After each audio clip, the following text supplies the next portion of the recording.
Sandaling pinakiramdaman ni Laurel ang sarili. She wasn't hurt. Natitiyak niya iyon. At hindi naman tumama ang ulo niya sa alinmang matigas na bahagi ng jeep dahil sa seatbelt. Lamang ay sumakit ang dibdib niya sa pagkakapigil ng seatbelt at tila ng lambot ang mga tuhod niya sa nervyos. Nang medyo mahimasmasan agad niyang inalis ang seatbelt sa katawan at dahan-dahang bumaba ng jeep.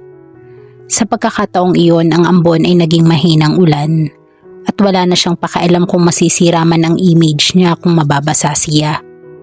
Sinulya pa niya ang paligid. Paano ba siyang napatabi ng husto sa malapit na sidewalk?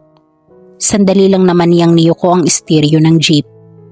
Hindi niya maipaliwanag ang mabilis na kabog ng kanyang dibdib nang takbuhin ang harapan ng sasakyan. She closed her eyes for a second, afraid to see the damage. At nang iminulat niya ang kanyang mga mata, ang kauna-unahang bagay na agad na bumulaga sa kanya ay ang tubong bakal ng stop sign. Humulma iyon sa bumper ng Wrangler at ang yuping plaka ay nakabitin mula sa bumper ng sasakyan. At kaunting agwat na lamang malapit ng suruin ng dulo ng stop sign ang windshield ng sasakyan. Na kung mabilis ang pagpapatakbo niya ay hindi malayong ganoon nga nangyari at nasaktan pa siyang tiyak. Nanlulumong pinagmasdan ni Laurel ang buong anyo ng jeep. Maliban sa nakabitin at yuping plaka, yupi rin ang bumper at basag ang gitnang hood ng Wrangler. Oh no, bulalas niya. Iyon ang pinakagrabe sa lahat dahil basag ang itim na fiberglass. Doon bumagsak ang katawan ng stop sign post. Hindi niya makuhang kumilos habang ipinamumukha sa kanya ang realidad ng nangyaring damage sa Wrangler Jeep ng kuya niya. Ang paboritong sasakyan ng kuya niya. Naibunggo niya ang sasakyang 100 beses na ibinilin sa kanya ng kapatid na huwag gagamitin. Ang jeep na almost 1 year in assemble. Paano niya ipapaliwanag ang lahat ng ito sa kapatid? Hindi na nga yung damage na nangyari sa jeep, kung higit sa lahat ay ang tiwala nito sa kanya. Agad niyang naisip ang maaaring mangyari. Paano kung palayasin siya ng kapatid? Paano kung pauwiin siya sa Trinidad, sa mama niya? Not that she didn't want to be with her mother, kung hindi niya gustong umuwi roon dahil inirereto siya ng ina sa anak ng kaibigan nito. Na pagdating ng dibo niya ay ipakikilala sila sa isa't isa ng formal. And then they would be allowed to get to know each other better bago sila ipakasal. At hindi niya gusto iyon. Getting married at the age of 18 was a death sentence. Ang bata-bata pa niya. Marami pa siyang pangarap sa buhay. Marami pa siyang gustong makadate na mga crush. My God, wala na sila sa panahon kung saan ipinagkakasundo ang mga anak sa pag-aasawahan. Ewan ba niya? Mula nang mabiyuda ang mama niya ay obsesyon na nitong pag-asawahin sila ng maaga. Tulad ng ginawa ng mama niya sa kuya Ben niya.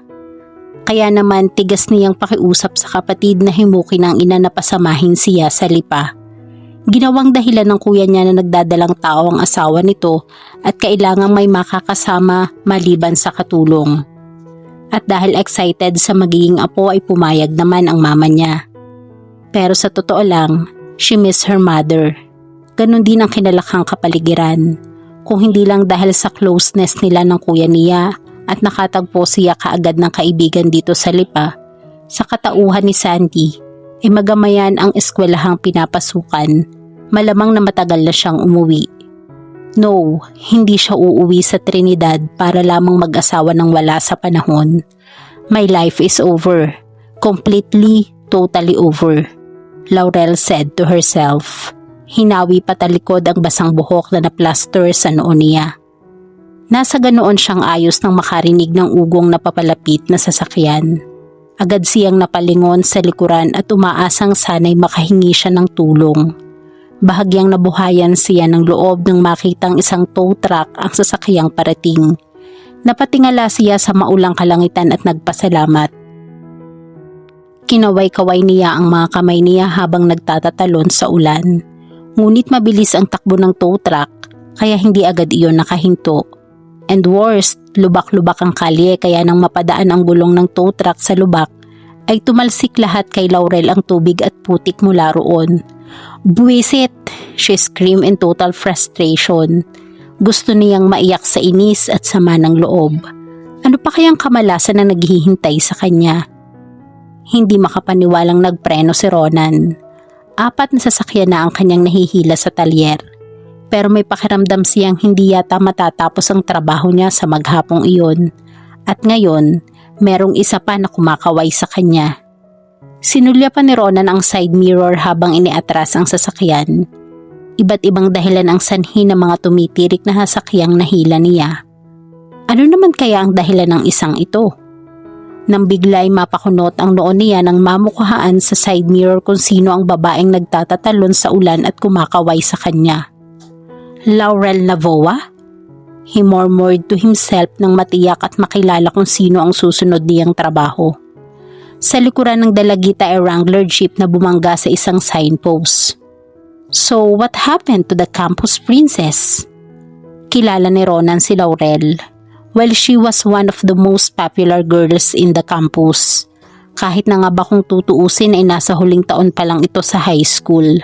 Bakit ba isa ring popular guy sa engineering sophomore ay balitang may gusto rin ito. And Laurel was actually the president of the student council, ang babaeng kinaiinisan niya. Mula pa nang mag-transfer siya sa kolehiyong iyon sa Lipa, kung saan pinagdodominahan ni Laurel. He sighed.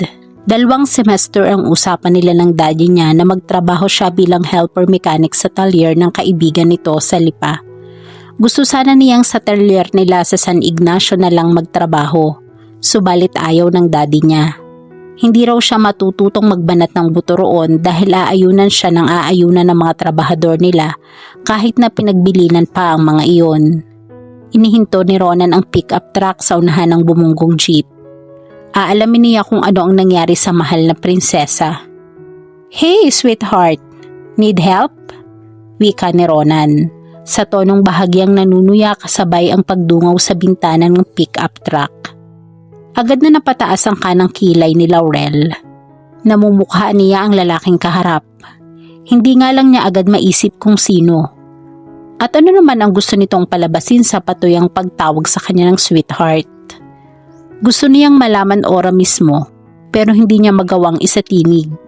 Kailangang isantabi muna niya ang pagtataray, ganon din ang inis na ang lalaking ito ang dahilan kung bakit nagpuputik ang damit niya. Kailangan niya ang tulong nito. Lumapit si Laurel sa pickup truck. I need your help. Oh, how she hated that insolent look on his face.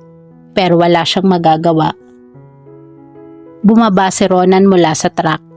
Ang blue overalls nito ay puno ng grasa. Maging ang ibang parte ng katawan nito at naglalagkit sa pawis na nahahaluan na ng ulan. Ang buhok nito ay hindi naman kahabaan, subalit nakatali ng goma sa likod. She almost rolled her eyes. She hated boys who wear their long hair at pagkatapos ay itatali sa likod. She wondered kung sino ang ine-impersonate nitong foreign idols. Yucks! Bahagyang napaatras si Laurel kahit na wala naman siyang naamoy sa binata. Ayaw lang niya ng madikit sa balat nito. Kahit na sabihin pang baliwala naman iyon sa buhos ng ulan na bumabasa na sa kanila. Bumaba tumaas sa mga mata ni Ronan sa kanya. You're totally soaked. What happened? Sinuri ng marungis na lalaki ang sasakyan. Bumangga ka.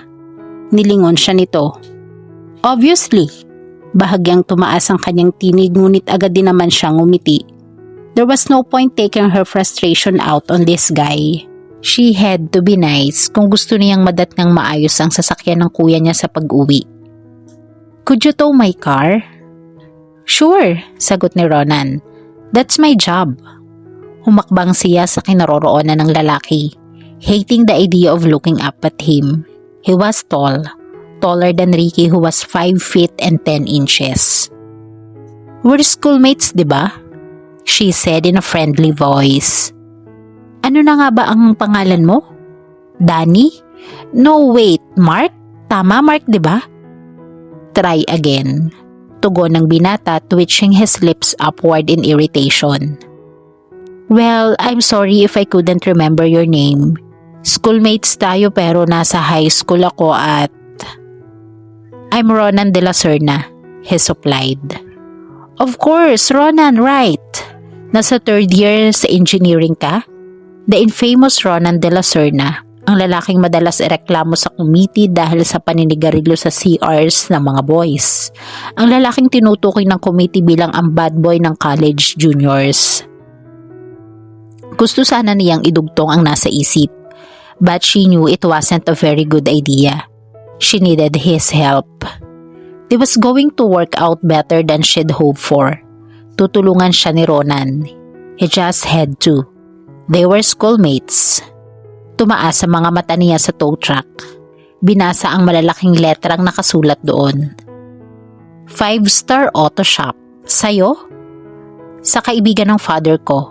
I work for him part-time. Yumuko ito sa harapan ng sasakyan ni Laurel. So let's see what we've got here. Inuga nito ang signpost subalit hindi ni iyon matinag. Matindi ang pagkakabend ng post sa bumper at sa hood. Inilipat ni Ronan ang atensyon sa nakabiting plaka. Inangat-angat nito iyon at sa pamagitan ng mga kamay ay pilit hinuhugot ang screw sa bumper. Maayos pa ba yan? Tanong ni Laurel. Muling umahon ang pag-aalala sa sakyan ng kapatid. Well, not that bad. Iyong iba nga'y masahol pa rito. Nilingon siya ni Ronan. You aren't hurt, are you? I'm fine. Bahagyang nabuhay ng loob si Laurel sa sinabi ni Ronan. At nagulat siya ng bahagya sa pag-aalala sa tinig nito. Can I tell you something, Ronan? Aniya and looked into his eyes, his gorgeous dark eyes. Gorgeous? Naisip ba talaga niya ang salitang iyon para sa mga mata nito? Why yes, and to her surprise, sa kabila ng dungis at grasa, she noticed that Ronan was really very attractive in a ragged way. Nag-angat ng mga mata si Ronan, meeting hers. Sure, tumikhim si Laurel. Umiwas ng tingin. Bakit ba'y tila nanunuri ang mga matang iyon? Nanunuot sa bone marrow niya. It's a little embarrassing but... She paused for a second. Hinawi niya ang basang buhok na tumatakip sa isa niyang mata. At noon lang niya namalaya na humina na pala ang ulan. But what? Naiiritang sabi ni Ronan nang hindi agad dugtungan ni Laurel ang sinasabi. Hindi nito maintindihan kung anong ikukwento ng prinsesa. No pun intended but hurry up. I don't have all day to listen to your story. Nakapila ang trabaho ko. Napasinghap si Laurel. Bastos talaga ang lalaking ito. Ganito iyon, she said with a faint smile, not wanting to lose her calm. I wasn't supposed to be driving this jeep. Ang ibig kong sabihin sa kuya ko itong sasakyan. Ibinili niyang huwag kong gamitin. He's in the province right now. Well, let's just say na kailangan ko lang gamitin ang sasakyan. She laughed nervously. Isa ka palang masunuring kapatid, ani ni Ronan. One corner of his mouth twisted upward. Pinilit ni Laurel na tumawa sa sinabing iyon ni Ronan. Hindi pinansin ang panunuya sa tinig nito. Kailangan niyang kuhanin ang loob nito upang matulungan siya. The bottom line is, hindi ako allowed na i-drive itong jeep. I can see why. Laurel counted from 1 to 10 in 5 seconds flat. She had to calm down. Hindi siya maiinis. And I guess I took my eyes off the road. At sa sandaling malaman ng kuya ko ang nangyari sa jeep niya, I'll be dead. Huminto siya upang huminga. Ano ang gusto mong mangyari? Get straight to the point. Yumuko siya sa lupa and gritted her teeth. The man was extremely rude. Malapit nang maubos ang pasensya niya. Muli siyang tumingala at bahagyang tumawa. Kailangang maayos ang sasakyang ito bukas. I mean, hindi dapat abutin ng 2 araw na sira ito. Sure, na para bang posible ang gusto mong mangyari. Ani ni Ronan and laughed sarcastically. But why? Agad nagkalinya ang noo ni Laurel. Hindi niya gusto ang narinig. Mula ngayon hanggang sa Lunes ng hapon ay mahabang panahon. Bumper lang naman ang sira ng jeep, di ba? Bumper lang? Ulit ni Ronan. Umiling. Nalimutan mo na ba iyang basag na fiberglass hood ng Wrangler? Hinahanapan ng kapalit iyan. Agad na lumipad ang mga mata ni Laurel sa itim na hood ng sasakyan. Sandali niyang nalimutan ang basag na fiberglass. She knew it was expensive beyond her means. At gusto kong malaman mo, patuloy ni Ronan, na kung sakaling aayusin iyang sasakyan ng kuya mo sa talyer ay pipila ka sa panglima. Pahayag ni Ronan at muling dinukwang ang unahan ng Wrangler jeep. At isa pa, linggo bukas, hindi kami nagbubukas ng shop kapag Sunday. At malamang na 4 o 5 araw bago mo makukuha itong sasakyan ng kuya mo. 5 araw? Laurel almost fainted.